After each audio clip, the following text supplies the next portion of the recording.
What's going on, everyone?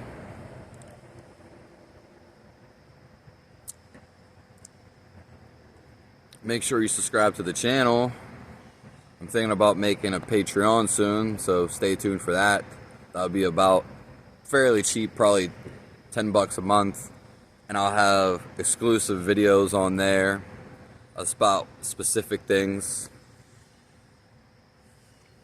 But I'm still going to be dropping videos on here. They're just going to be more of this content and more direct stuff, and probably a little bit more personal on there. Anyways, like I said, I'm moving, and I'm about to be in my new place soon. But anyways, to get to the matter, can you be spiritual and have sex?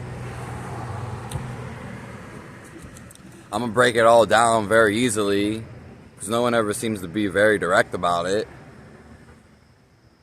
Well, the answer is, of course, you can be spiritual and have sex. Now, but the downside, so to speak, basically, is when whoever climaxes, if you both climax, your energy goes down and not up. Energy can only go down or up or down. It can only go one way or another.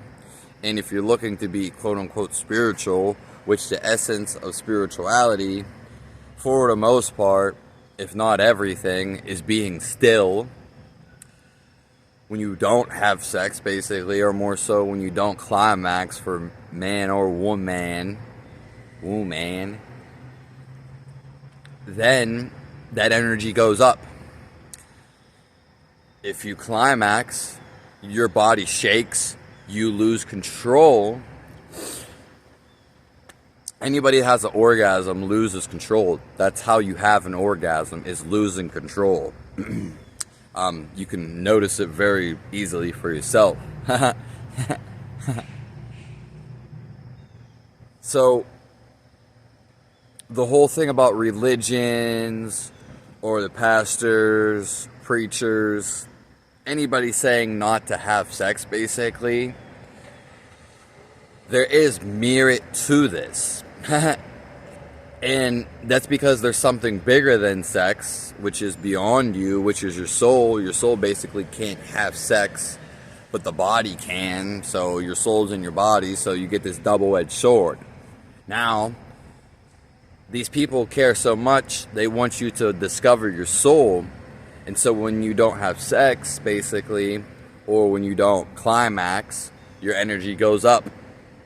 That energy is one of the most, if not the most valuable energy. You can still have enlightenment. That's why people, when they have enlightenment, when you reach there, it's not necessarily a big deal if they have sex and if they climax. It could not be a big deal for anyone, but let's just say you do it all the time. You do it all the time. Whether it's masturbation, whatever, you're taxing the body because it shakes the body. It literally reverberates the body. It vibrates. So all the myths are just cleared up just like that. Make sure you subscribe to my channel.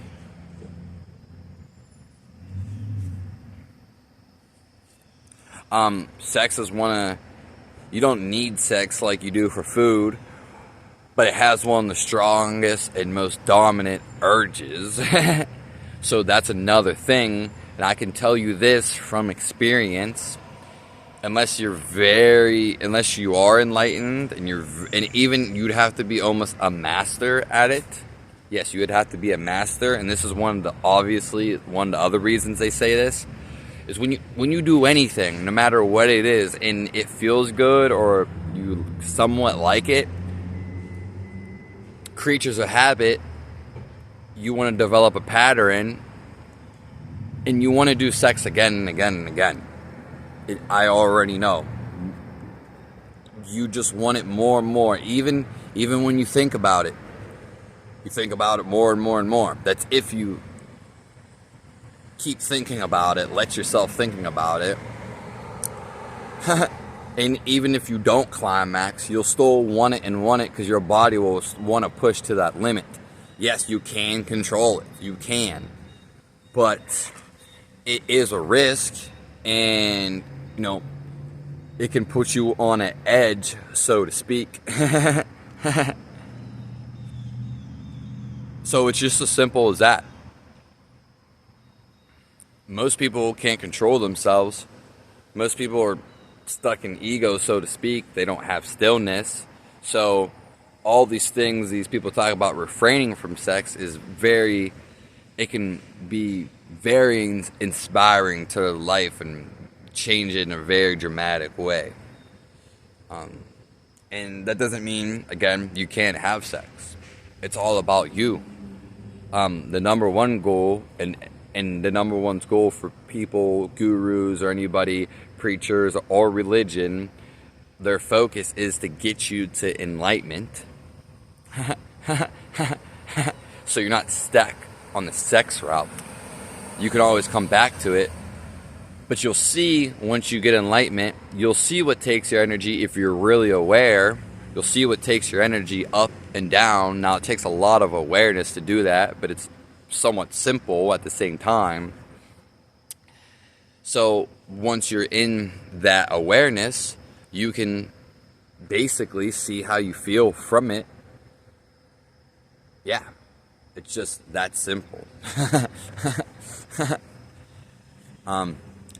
Yeah, but that's it. If you want to make a donation to my page, Cash App, Snap, Crackle, Fizzle. It's the same as my username, Snap, Crackle, Fizzle.